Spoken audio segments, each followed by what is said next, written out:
Welcome to Influential Entrepreneurs, bringing you interviews with elite business leaders and experts, sharing tips and strategies for elevating your business to the next level. Here's your host, Mike Saunders.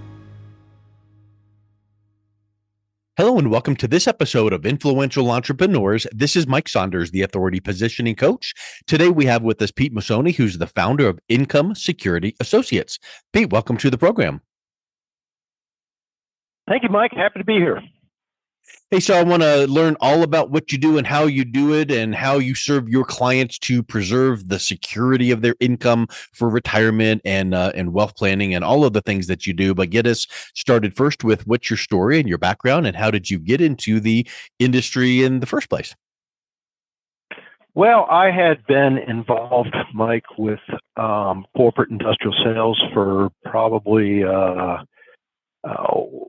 15, 18 years, something like that after college. And travel got to be a little bit crazy. Right after 9/11, it just got to be nuts. I covered the Southeast and the Midwest for a company. And, there comes a moment there when your plane's not going anywhere, doing whatever you think there's got to be a better way. And then you realize that, you can have relationships and help people right in your own zip code.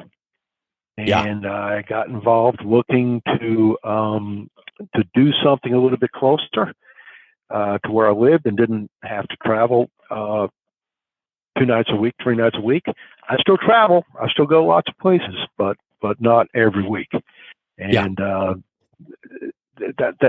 that's great. So I made a transition and kind of got started with health insurance back in the day because, by God, everybody needs health insurance.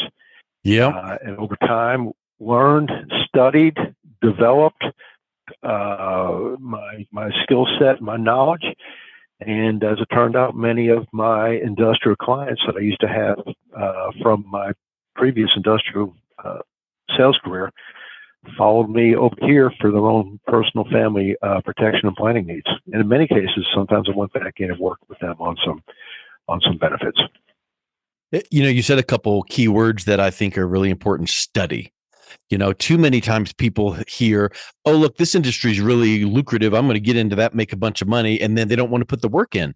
But you said study, you got into an industry and you learned and you studied, which makes me think you also make sure that your clients will understand what you're recommending to them. So as a heart of a teacher, I'm sure that you teach and educate and show pros and cons and this choice and that choice so that they make an informed decision, right? I do. And education is so imperative. It really is, because whatever we do today or in this endeavor to protect you and your family I'm going to work with somebody else tomorrow. You can always reach me. If I don't answer, I will call you right back. However, your life may change. Your kids may grow. Things may go on. I need to educate you now today to just be aware of how powerful our plan is today that we put together for you. Mm-hmm.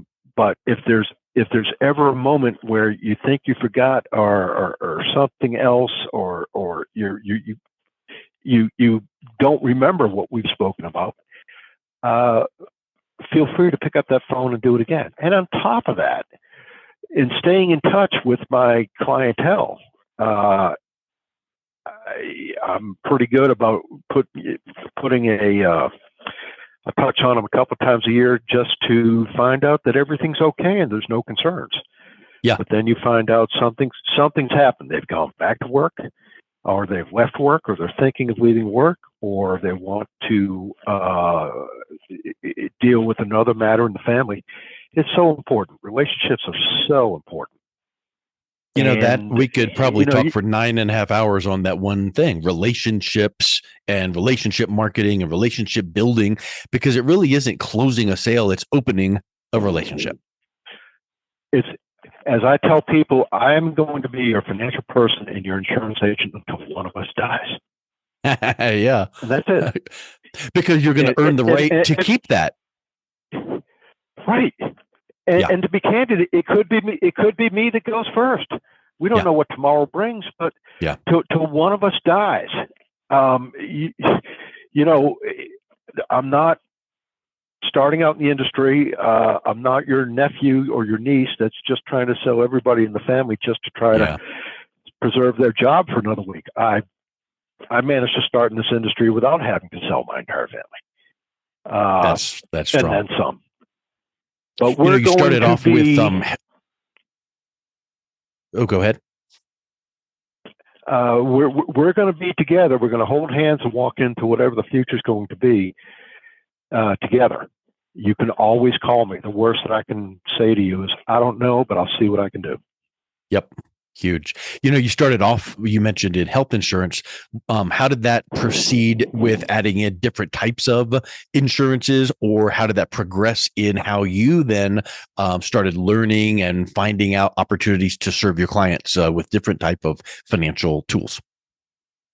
Well, to be painfully candid about that, I did not anticipate that the future that was coming at that point with nationalized healthcare was going to be tremendous. I just didn't feel like it was going to be able to deliver people good news moving forward. I left the industry. I left individual health insurance and still managed to build a following on just good old-fashioned life insurance, permanent life insurance, and start to help people get out of market risk with annuities. And, there were some thin years there, 08, 09. I have a son in California. I made a transition up to California. I worked with federal employees by getting them out of government benefits. I lived there from 2012 to 2015. And male men and male women are some of the hardest working people, in America. When you're dragging the mail for 10, 12 hours a day, never mind Christmas, but that's hard work. And I was able to certainly make a living for myself there. I stayed in touch with my East Coast customers. I had the advantage of a 3-hour time differential. I came back at least quarterly to see my clientele here and so what. And the opportunity to remain in California changed. My son transitioned into college, and it was time to come back to the Carolinas. When I came back to the Carolinas and let people know that I was back and I was local, and is there any way that I can help them today, I got a lot of call. Can you help us with Affordable Care Act? And I had to go back and study up and get educated and get credentialed and get going again. Now, what that did was just continue to open doors. People did not have awareness of some of the options that were available on that. And to be candid, my earlier predictions of not delivering good news on affordable care was wrong. And many times, because of what's gone on in that program, I can get some families very affordable coverage and get them the things they need, particularly if there's some type of chronic disease in that family. And to that point, I will never forget, I had met a real estate agent in a new development in Charlotte, and we sat out there in one of those General Electric trailers on a construction site, and she was a referral. And I went there, and I was starting to enroll her and this and that and everything else. And Mike, I look up, and she's sobbing. What do you do? I had no idea what was going on. Well, it turns out in her family, her mother and her sisters had a number of cancer episodes with uterine, breast, ovarian, this and that and everything else. And she hadn't had health insurance for 4 years. Wow. She'd lived in a car for 1 year as a real estate agent. She was in an abusive marriage, abusive relationship. She left that guy and was just now like she felt she was a whole person by just having health insurance. Wow. And was never going to have to tell her mother or her sisters she didn't get a checkup or a mammogram or anything else. And Mike, what we do every day, we're writing policies, we're doing this, we're taking care of people, we're going through the struggle of reaching out and so on and so forth. But it was that moment. It was overwhelming for me. I almost went out in the car and cried myself, and I still can't tell you why I would have done that. It really does bring home the And fact that you're not selling policies, you're not selling insurance, you're not selling financial products. You're providing peace of mind, you're providing self-worth, you're providing all of these things like you just described. And I think that the more we as business people figure that out and can figure out how we can serve our clientele and provide to them those, like Maslow's hierarchy of needs, the protection mhm. and accomplishment and achievement and recognition and all of those things. Now, all of a sudden, they see you as someone that's that trusted advisor, not just some insurance salesperson. Right. Somebody one time asked me what makes you stay in the business, and I got to tell you, it's a tremendous source of satisfaction to know that you're able to get the individuals the financial resources they need at the time they need it the most. Yeah. With the right resources available, families can spend their mental energy available on the things that make them feel whole again and good again. The issues that come up in the fields that we talk about, life, death, these are just chapters in life, and people are going to pass. The ones we love are going to pass. We've all lost somebody.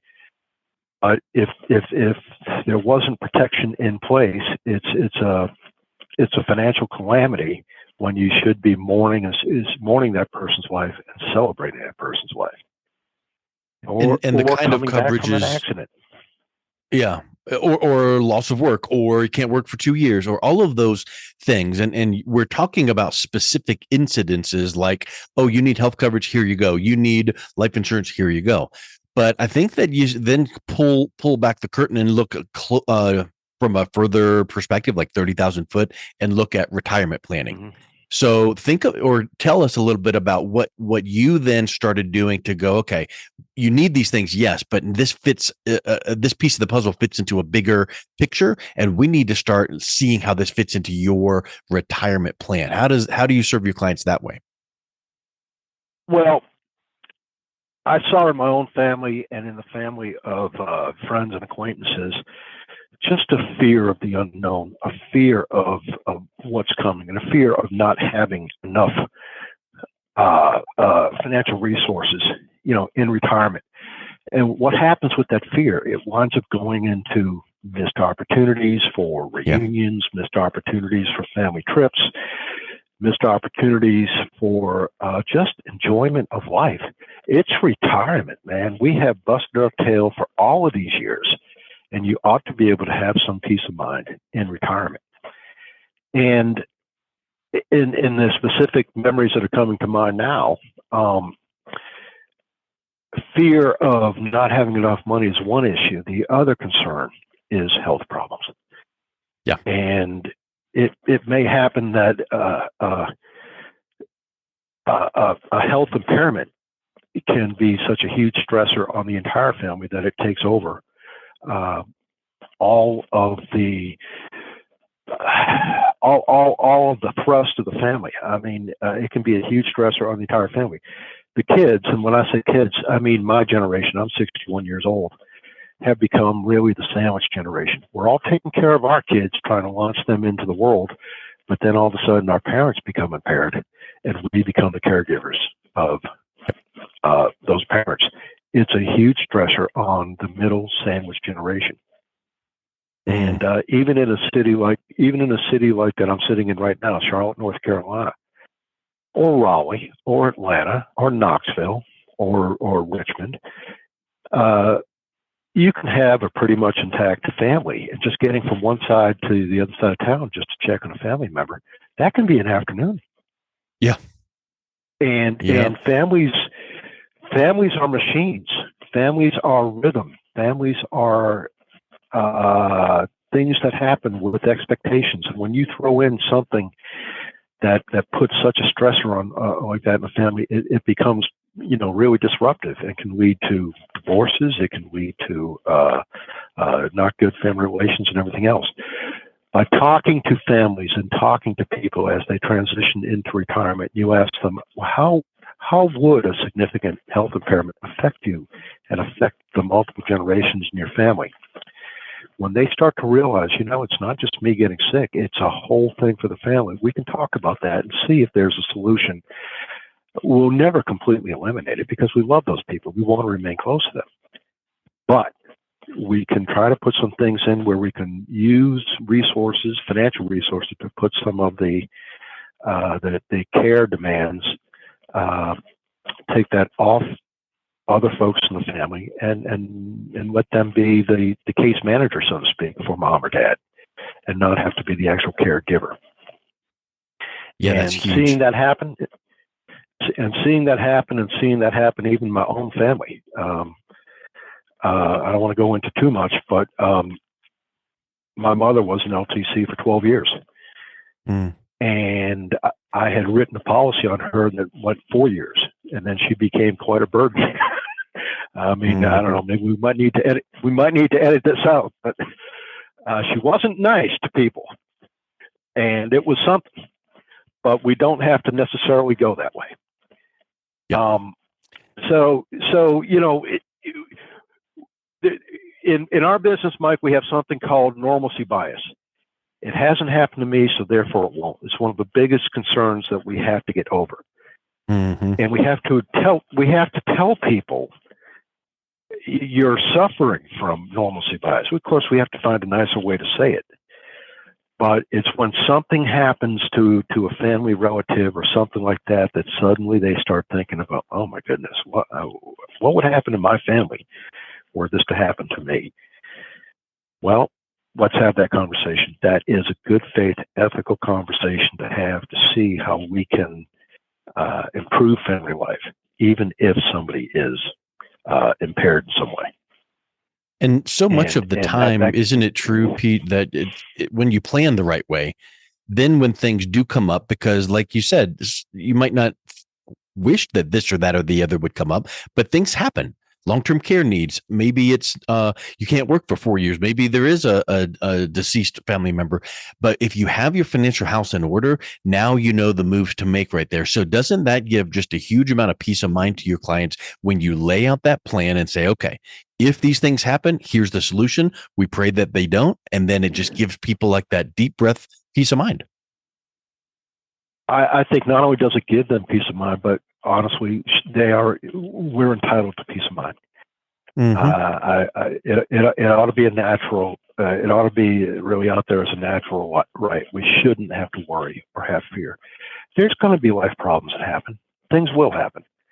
But if we can take care of it today and on the possibility that it does happen, then we know that you're going to get the best care you can get, your family will have the best care you can get, and most importantly, you'll be able to maintain the dignity and standard of care, standard of comfort that you like, that you're accustomed to. You won't have to make difficult decisions. Perfect. And I think that's huge. It really is, and it's just a gift that the family members give to the rest of their family, and it's a gift that you give to your clientele, just to make sure that every box is checked. So, Pete, it's been so neat learning about what you do and how you do it and what drives you. And if someone is interested in learning more and also reaching out and connecting with you, what's the best way that they can do that? Well, it's IncomeSecurityLLC.com. It is Pete at IncomeSecurityLLC.com. My number is 704-236-8145. I'm reachable just about every day. I've spent time with clients over the weekend. My job isn't a straight 40-hour-a-week job, so I will call you right back. I am available and right there, and it is a question of being as responsive to customers as we can be. People have got need, and it's really kind of the way we operate. It's a different world. We're not shoveling coal anymore. You know it. Well, Pete, thank you so much for coming on. It's been a real pleasure talking with you today. Well, Mike, thank you very much for your time, and look forward to chatting soon. You've been listening to Influential Entrepreneurs with Mike Saunders. To learn more about the resources mentioned on today's show or listen to past episodes, visit www.influentialentrepreneursradio.com.